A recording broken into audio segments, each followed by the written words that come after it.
नमस्कार दोस्तों, मैं रीना आपके अपने channel Reena kitchen recipe and blogs में स्वागत करती हूँ।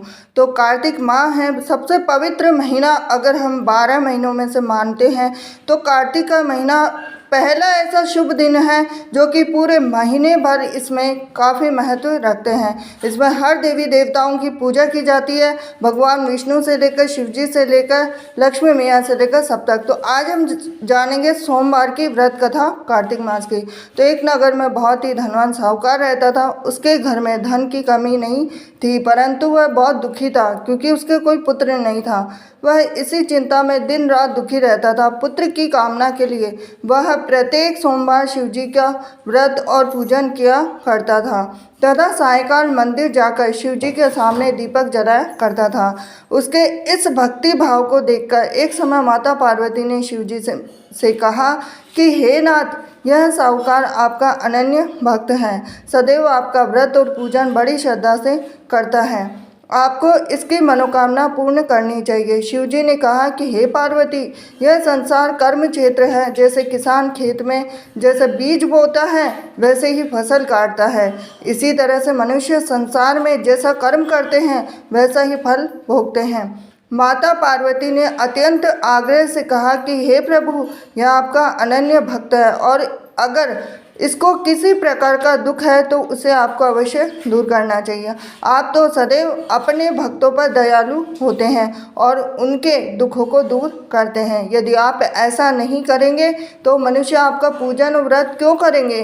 तो माता पार्वती का ऐसा आग्रह देखकर शिव जी कहने लगे कि हे पार्वती, इसके कोई पुत्र नहीं है, इसकी इसी चिंता में यह अति दुखी रहता है। अब इसके भाग्य में पुत्र न होने पर मैं इसको पुत्र की प्राप्ति तो दे सकता हूँ, परंतु वह भी 12 वर्ष तक जीवित रहेगा। इसके पश्चात वह मृत्यु को प्राप्त हो जाएगा। इससे अधिक मैं इसके लिए कुछ भी नहीं कर सकता हूँ।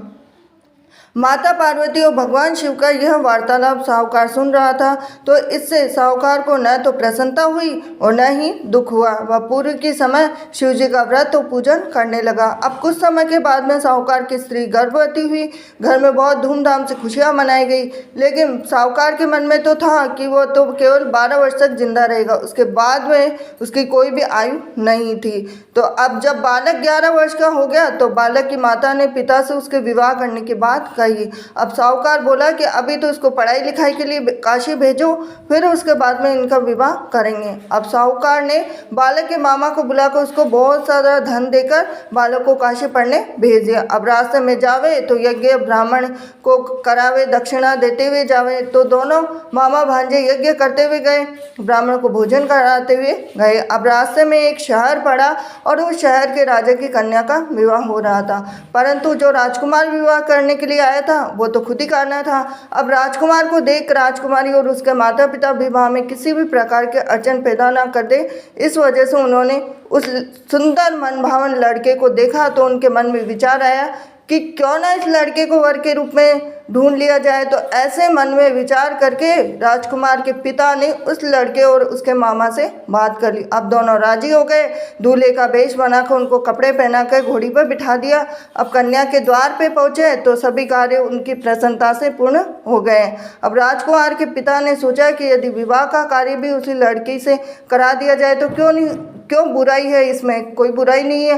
तो ऐसा विचार कर लड़के और उसके मामा से कहा, यदि आप फेरों और कन्यादान के काम को भी करा दें तो आपकी कितनी कृपा होगी।